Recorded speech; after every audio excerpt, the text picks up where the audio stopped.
From where I am, I can see 3 body forms, and I just had to persuade Luke that we could see one at the end of the avenue here, on the wall. You can see it's a ghost. A ghost on the false horizon, and then we have this one here, and this one up here. And I guess, for me, I wanted these whispers in the collective realm of the city to initiate the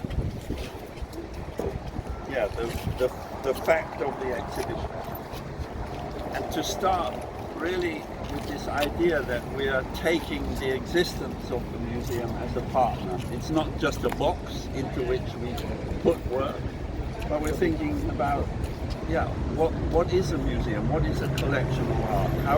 How can we, in the same way as catalyzing space, maybe activate a conversation with the past, with what we have inherited. And in this very light way, I wanted to start the dialogue in, as it were, the shared spaces of this amazing city and work.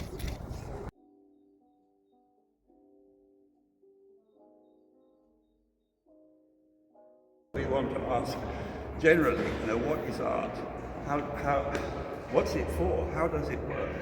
And I just love the fact that they stand either side of this scribble. This is a big disturbance of the decorum of this wonderful museum, celebrating Jacob Jordan's, Rubens, is really the history of Belgium's contribution to the art. Step over or die. So there's an implied choreography in as we negotiate this work that instigates that offer of the show as, let's think again, or let's be again in our bodies as our vessel, as our vehicle of experience.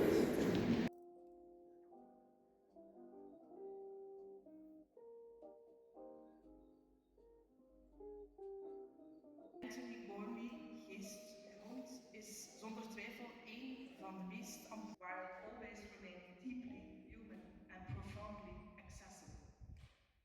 And this morning, as you walked down Museumstraat toward the museum, you may have seen what appeared to be a low, perfect horizon at the end of the street.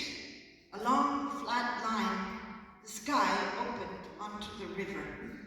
And standing on it, barely there, a transparent figure. That figure is one of the 3 domain sculptures placed outside the museum. Made from square section steel bars that trace the boundaries of Antony's own body without enclosing them, they weigh only about 17 kilos. They have no skin. You can see through them to whatever lies beyond. That experience of a horizon that turns out to be a wall and a figure that holds the question open is what this exhibition is about. That is why we are not simply at an exhibition. We are in a field, a resonance, a reckoning with what it means to have and to be an active body today. Antony Gormley's figures are not objects placed in the world. They are positions within it, embodied points of view, each one a coordinate from which the world unfolds. Like the small human figure that appears in a GPS map, they mark a precise location in space. To stand before them is to be prompted to imagine the world as it appears from that place, from the top of a building, the edge of the sea, the floor of a gallery. They invite not but empathetic inhabitation. Geestgrond is a Dutch word that resists easy translation.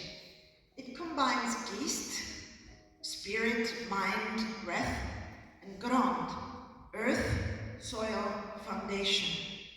It binds weight to thought, matter to spirit. It grounds what thinks and gives density to what seems immaterial.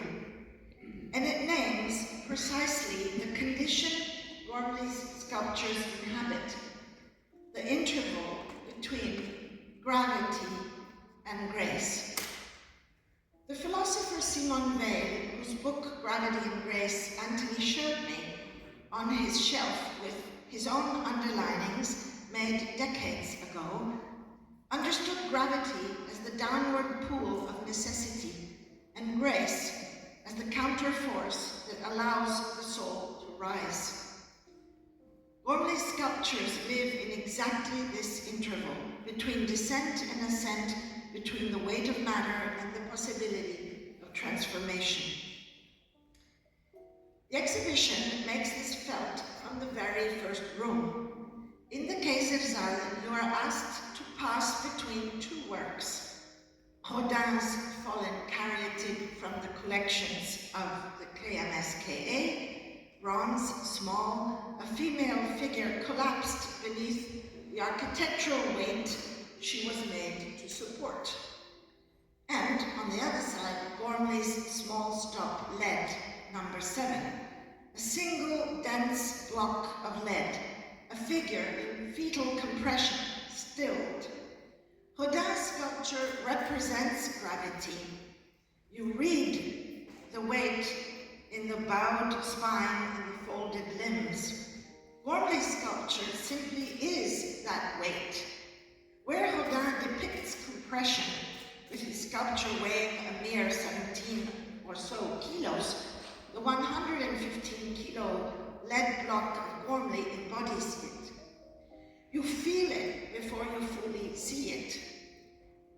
This is the first lesson of the exhibition, that Gormley operates not at the level of representation, but at the level of physical fact. You will find other works from the KMSKA collection later, meaningfully placed along your path. From there, you pass into orbit field 3, 37 rings of aluminium tube radiating outward to fill an entire gallery, their arcs overlapping, crossing, describing a field of concentric and eccentric orbits. You do not look at it, or you do not only look at it, you enter it. The rings pass above and around you, catching the light as you move. If the Rodin and the Gormley together give you gravity, the pull downward, the weight of matter, orbit field 3 gives you something closer to grace, the body moving through a field of forces it did not make and cannot fully see, aware of itself as a node within something vast. Beyond it lies the long gallery of early works, and these begin far earlier than the lead body cases of Antony Gormley. Open Door is a work from 1975, the earliest work in the gallery, and it is simply a wooden door sliced and turned sideways, a threshold with nothing on either side, or the opposite, a passage that opens. It is Gormley's first lesson to himself, that the simplest object, met with full seriousness, discloses a world.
I hope that you feel we've used the spaces well, but certainly for me, I've never had an exhibition where the floors are white, where we have ceilings that are 20 odd meters high, and I think these dimensions and qualities of visibility, I think, augment this offer of the show, which is really to allow you to occupy your own experience with mindfulness, with attention, with kind of ability of tuning in maybe to what your body is